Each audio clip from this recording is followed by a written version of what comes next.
Hello everyone, welcome to ಅಮ್ಮಗ blogs. So ಇವತ್ತು ನಮ್ಮ ಸೋನುಗೆ ಸ್ಪೆಷಲ್ ಬ್ರೇಕ್ಫಾಸ್ಟ್ ಏನಪ್ಪ ಅಂತಂದರೆ normal idli and special chutney, special and healthy chutney. So ರೆಸಿಪಿನ ನಿಮ್ಮ ಹತ್ರ ಶೇರ್ ಮಾಡೋಕೆ ಹೊರಟಿದ್ದೀನಿ. ಸೊ ಸ್ಪೆಷಲ್ ಅಂತ ಏನಂತಂದರೆ, ಸೊ ನಾವಿವತ್ತು ಚಟ್ನಿಗೆ ಒಂದು ಹೆಲ್ದಿಯಾಗಿರುವಂತಹ ಒಂದೆಲಗ ಸೊಪ್ಪನ್ನು ಯೂಸ್ ಮಾಡ್ತಿದ್ದೀನಿ. ಸೊ ಇದು ಮಕ್ಕಳಿಗೆ, ದೊಡ್ಡವ್ರಿಗೆ ತುಂಬ ಹೆಲ್ದಿಯಾಗಿರುವಂತಹ ಸೊಪ್ಪು.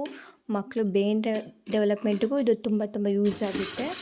ಸೊ ಇದನ್ನು ಮೆಣಸಿನ್ಕಾಯಿ ಜೊತೆ ಹುರ್ಕೊಂಡ್ಬಿಟ್ಟು ಈ ಕಡೆ ಅಮ್ಮ ಬೇಳೆಗೆ ರೆಡಿ ಮಾಡ್ತಾರೆ. ಇಲ್ಲಿ ಪಾಪು ಆಟ ಆಡ್ಕೊತಾ ಇದ್ದಾನೆ ಜೊತೆನೆ.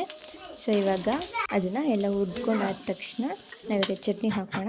ಚಟ್ನಿಗೆ ಹುಣಸೆಹಣ್ಣು, ಬೆಳ್ಳುಳ್ಳಿ, ಒಂದೆರಡು ಮೆಣಸಿನ್ಕಾಯಿ, ಯಾಕೆಂದರೆ ಪಾಪುಗೆ ಮಾಡ್ತೀನಿ ಫಸ್ಟು. ಸೊ ಆಮೇಲೆ ಕಡಲೆ, ಶುಂಠಿ. ಸೊ ಕಡಲೆ ಶುಂಠಿ ಹಾಕೊಂಡಾದ್ಮೇಲೆ ಸೊಪ್ಪು, ಉದ್ದಿನ ಸೊಪ್ಪನ್ನ ಹಾಕೊಂಡ್ಬಿಟ್ಟು, ಕೊತ್ತಂಬರಿ ಸೊಪ್ಪು, ಕಾಯಿ, ಇದನ್ನೆಲ್ಲ ಹಾಕೊಂಡ್ಬಿಟ್ಟು, ಕಾಯಿ ನಾವು ಒಂದು 5 ಜನಕ್ಕೋಸ್ಕರ ಮಾಡ್ತಾಯಿದ್ವಿ. ಸೊ ಹಂಗಾಗಿ ಕಾಯಿ ಸ್ವಲ್ಪ ಜಾಸ್ತಿ ಹಾಕ್ಕೊತಾ ಇದ್ದೀನಿ. ಆಮೇಲೆ ಉಪ್ಪು ರುಚಿಗೆ ತಕ್ಕಷ್ಟು.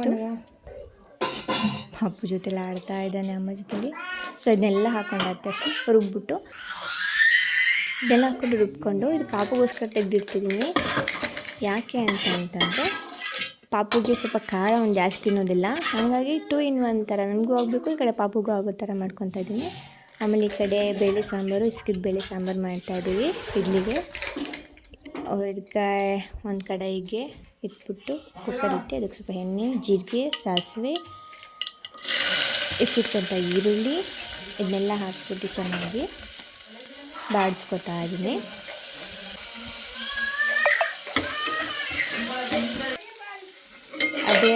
ಅದ್ರ ಜೊತೆಗೇ ಸೊ ಇದಕ್ಕೆ ಬೇಕಾಗಿರುವಂಥ ಮಸಾಲೆ ರುಬ್ಕೊತಿದ್ದೀನಿ. ಮೆಣಸಿನ್ಕಾಯಿ, ಸ್ವಲ್ಪ ಈರುಳ್ಳಿ, ಸ್ವಲ್ಪ ಕೊತ್ತಂಬರಿ ಸೊಪ್ಪು, ಆಮೇಲೆ ಹೆಚ್ಚಿಟ್ಕೊತಿರೋಂತಹ ಟೊಮೊಟೊ.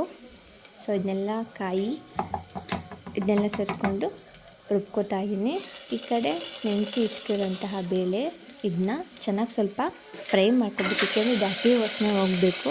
ಅದಕ್ಕೋಸ್ಕರ ಸ್ವಲ್ಪ ಇದನ್ನ ಚೆನ್ನಾಗಿ ಬಾಡಿಸ್ಕೊಂಡಾದ ತಕ್ಷಣ ಕಡೆ ಮಸಾಲೆಗೆ ಸ್ವಲ್ಪ ಸಾಂಬಾರು ಪುಡಿ ಹಾಕ್ಬಿಟ್ಟು ಚೆನ್ನಾಗಿ ಇದನ್ನು ಸ್ವಲ್ಪ ಚೆನ್ನಾಗಿ ಬಾಡಿಸ್ಕೊಂಡು, ಆಮೇಲೆ ಸ್ವಲ್ಪ ಉಪ್ಪು ಹಾಕಿ ಚೆನ್ನಾಗಿ ಬಾಡಿಸ್ಕೊಂಡ್ರೆ ಟೇಸ್ಟ್ ಚೆನ್ನಾಗಿ ಬರುತ್ತೆ. ಇದೆಲ್ಲ ಆದಮೇಲೆ ಮಸಾಲೆನ ಹಾಕ್ಬಿಟ್ಟು ಚೆನ್ನಾಗಿ ಕುದಿ ಬರೋ ಥರ ಬೇಯಿಸ್ಕೊಂಡು ಕುಕ್ಕರ್ ಹಾಕ್ಬಿಟ್ಟು ಒಂದು ವಿಷಲ್ ಕೂರಿಸ್ಕೊಂಡ್ರೆ ಸಾಕಾಗುತ್ತೆ. ಬೇಕಾದರೆ ಸ್ವಲ್ಪ ಉಪ್ಪು, ಖಾರ ಪುಡಿ ಹಾಕಿಲ್ಲ, ಏಕೆಂದರೆ ಇದನ್ನು ಪಾಪುಗೆ ಸ್ವಲ್ಪ ತೆಗೆದಿಡಬೇಕಿತ್ತು.